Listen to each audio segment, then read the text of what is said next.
Hello MCT4C, we're on lesson 3, components of vectors. So first a confusing sentence, and I promise I'll be shorter today than yesterday, but here's our sentence. Any vector can be resolved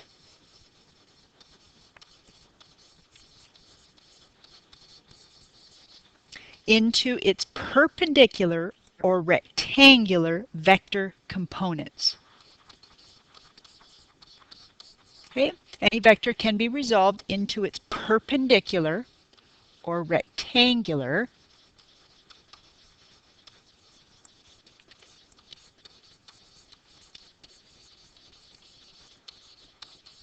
components.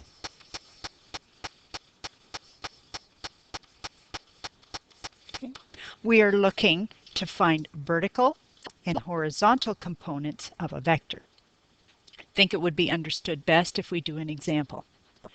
So we have a vector that is 200 kilometers per hour at north 55 degrees east.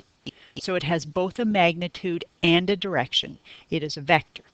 So I want to draw a vector V at 55 degrees north from east from north. So we head due north, turn 55 degrees towards the east. There, approximately, is our vector V. I'm going to put the angles in here. I know that I turned 55 degrees towards the east. So this is 55 degrees. And so therefore, this would be 35 degrees east. I want to find both the vertical and horizontal components. That means I want to know how far this vector has traveled in the easterly and in the northerly direction. So I have created this little pretend triangle so that we can look at vertical, which we tend to call y in mathematics, and the horizontal, which we tend to call x in mathematics, direction. In this particular example, I'm really thinking about how far this vector has traveled north and east. So let's look at that triangle for a moment. We know if we have a 35 degrees angle here, and I am going to mark my triangle with opposite, adjacent, and hypotenuse. I know that for my sine 35 degrees, sine is opposite over hypotenuse. Sine 35 degrees is the magnitude or the length of my vertical component, because that's opposite. We need lengths for trig ratios, and I need the magnitude of hypotenuse, which is the magnitude of our vector V. I know the magnitude of vector V. Sine of 35 degrees is the magnitude of the vertical component over magnitude of V is 200. So if I want the magnitude of the vertical component, y, and I want to get it by itself, I multiply both sides by 200. 200 times sine 35. The horizontal component is approximately, make sure your calculator is in degree mode, 114.7. That means as that vector travels northeast at 200 kilometers per hour, it is making a difference in a northerly direction at 114.7 kilometers every hour. The horizontal component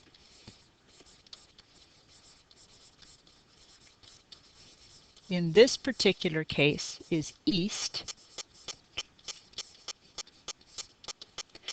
And I am going to find that magnitude by looking at 35 degrees adjacent and hypotenuse.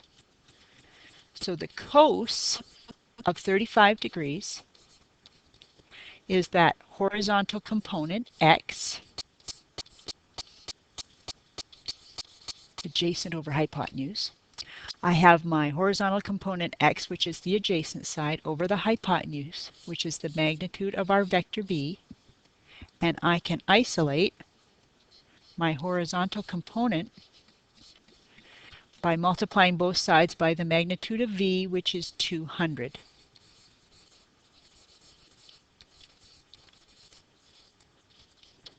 The horizontal component then is approximately 163.8.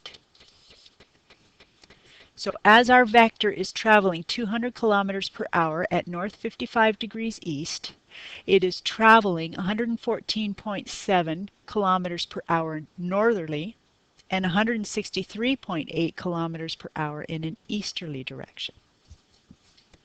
Second example. We have a vector, I'm going to call him B, at 20 centimeters per second north 52 degrees west. So let's draw him. So I'm headed due north. I turn 52 degrees towards the west. So approximately there is vector B. I started due north. I headed 52 degrees. And so that is what my vector should look like. I know that I am looking for vertical and horizontal components, so I'm going to be looking at this little triangle in here, which can break that vector into horizontal and vertical components like so. I also know I need the angle in that triangle, which is 38 degrees. And just for good practice, I'm going to mark my opposite, adjacent, and hypotenuse sides just to keep that straight. If I want my vertical component of vector v, I want to know the change in the vertical, and I know that I am looking at opposite and comparing it to hypotenuse. It's going to be a sine ratio. So I have the magnitude of vector b sine 38 degrees will be my vertical component. The magnitude of vector v is 20. 20 multiplied by sine 38 is approximately 12.3. So my vertical component for this vector is 12.3. We'll summarize that in a minute. The horizontal component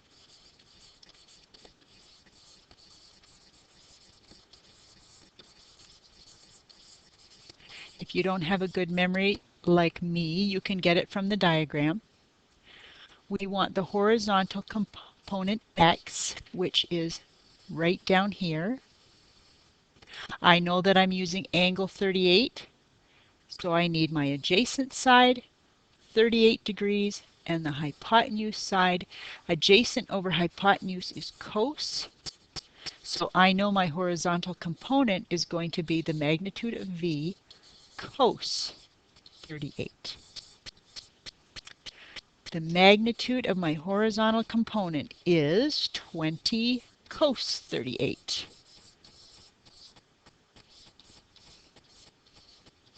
And that is approximately 15.8. So, therefore, the vertical component of vector v is 12.3, we need units, centimeters per second. And the horizontal component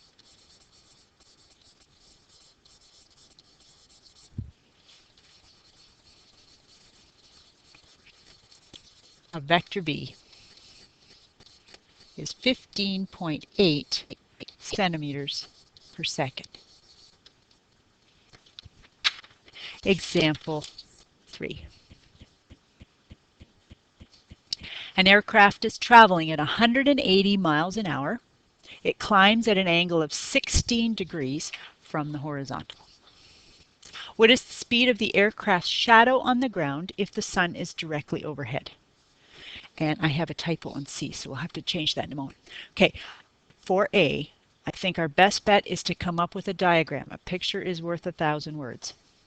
If we are looking at the shadow of the aircraft, I want to start by drawing the ground.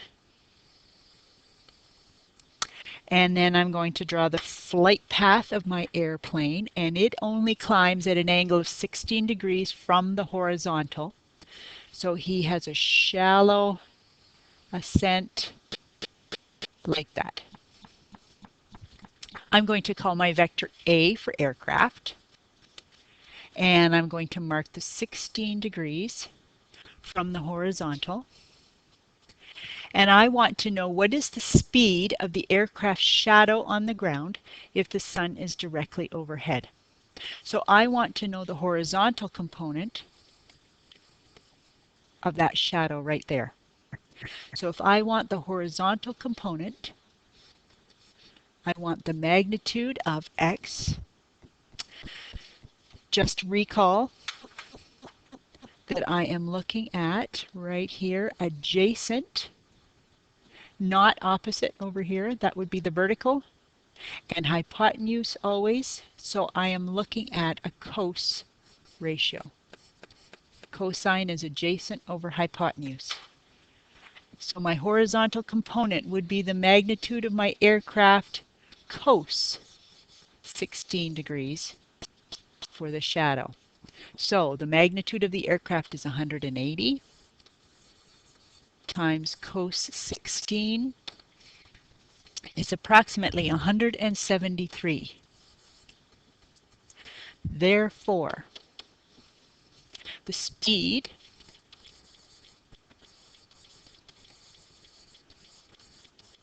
of the shadow,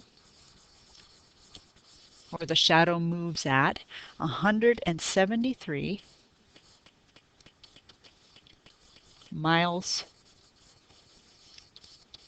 per hour. B, how quickly is the aircraft rising? This question is asking us our vertical component. I want to know how fast it's moving in that direction. For my vertical component, I know that I am looking at the 16 degrees. I am looking at opposite and hypotenuse. So I am going to be looking at a sine. Sorry, sine is opposite over hypotenuse. My vertical component will be the magnitude of the aircraft sine 16 degrees. Magnitude of the aircraft is 180 times sine 16, which is approximately 49.6. Therefore, the aircraft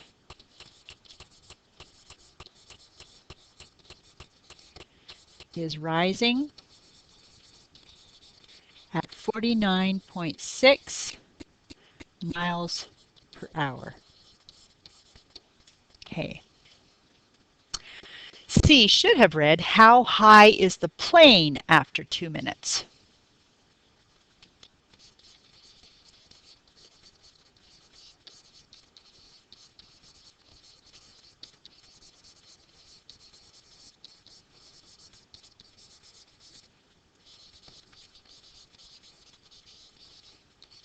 Because we know how quickly the plane is rising. It's rising 49.6 miles per hour. All right, how high is the plane after 2 minutes? Well, we know its rate of speed is 49.6 miles per hour. How high is it going after 2 minutes? It's going that speed. And I'm going to divide that by how many 2 minutes there are per hour. There are 30 2 minutes per hour. So our plane should have risen 1.65 miles in that 2 minutes. You have lots of practice for homework tonight. Do the best you can. We're going to have you do page 46, number 9 to 14 to make sure you're good from yesterday.